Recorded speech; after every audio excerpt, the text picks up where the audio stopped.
Hello, today I'm at the church of Harpham in East Yorkshire. And don't you just love that little Georgian porch behind me, tacked on in brick in a stone bearing area? I wonder what else Georgian we might find inside.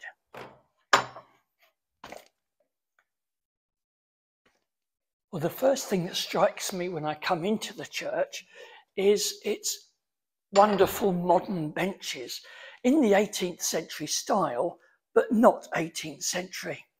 However, there's plenty here that is.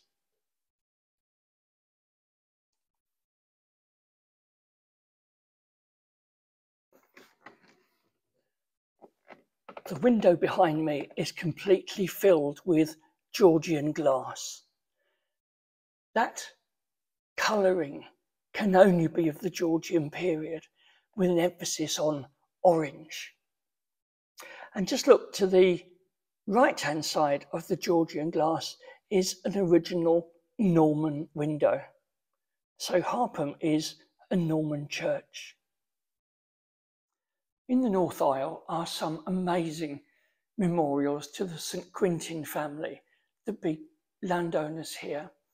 And this space is absolutely full of stained glass, which depicts shields of arms of that family and the families into which they married.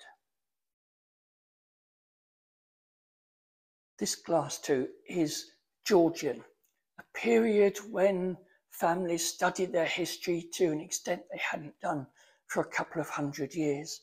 They wanted to show that they weren't nouveau riche, but that they came from a long line of ancestors.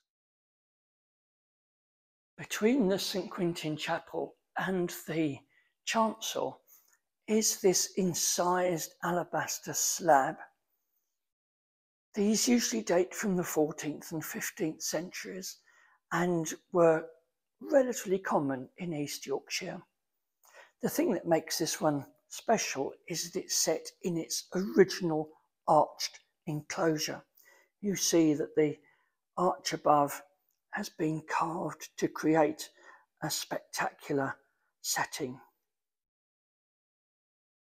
You can see when you look at the south side of the alabaster table tomb that the crucified Christ is set between a pair of quatrefoils at the base.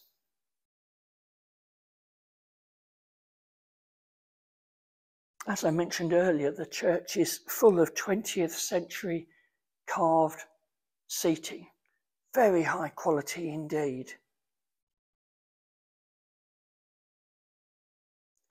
The view from the West Gallery shows everything you want from a country church. A Norman window on the right, comely seating in the nave, a screen dividing the nave from chancel, and family memorials visible beyond. To the left, the opening to the St. Quintin family chapel.